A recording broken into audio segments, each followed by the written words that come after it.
dal leen ak jàmm ci Sen Sport 221. Europa League dal dinañu tirage li nga xamante ne mooy 8e de finale yi gannaaw bi ñu joué 16e de finale ni ki démb. Sénégalais yi comme ni ngeen ko xamee ñaar rek ñoo ci jàll bokk na ci ki nga xamante ne mooy Ousseynou Ba ak Abdallah Sima. Ousseynou Ba nag dalaat ci Arsenal bi ngeen fàttale ko ni ki daaw Olympiakos ak Arsenal ñoo daje woon ci 8e de finale yi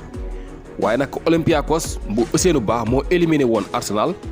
foofu la ci Old Trafford la woon gannaaw bi nga xamee ne match aller ba Arsenal dafa dóoroon 1-0 retour bi ñu dem ñi nga xamante ne ñooy Olympiakos daal di fekk Arsenal ci seen biir dëkk dóor leen 2-1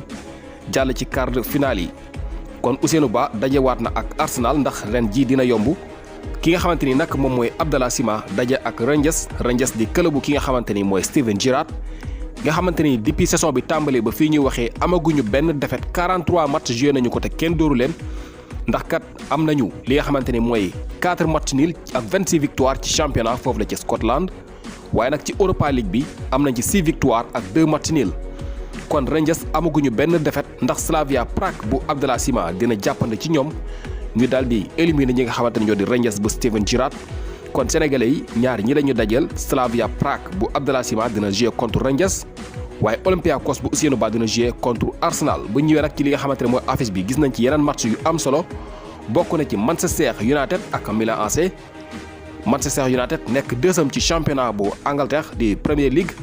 waaye AC Milan moom itam jamono yi nekk deuxième ci Serie A bi wala Calcio bu Italie. bu ñu xoolee match yi nag nii la tëddee Ajax dina jouer contre Young Boys,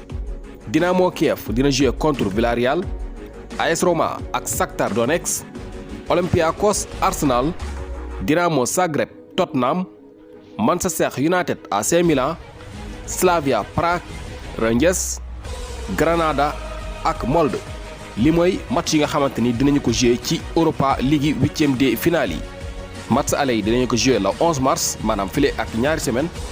gannaaw ga benn semaine le 18 mars dinañu jouer li nga xamante ne mooy match retour yooyu la ci Ligue Europa 8e de finale yi.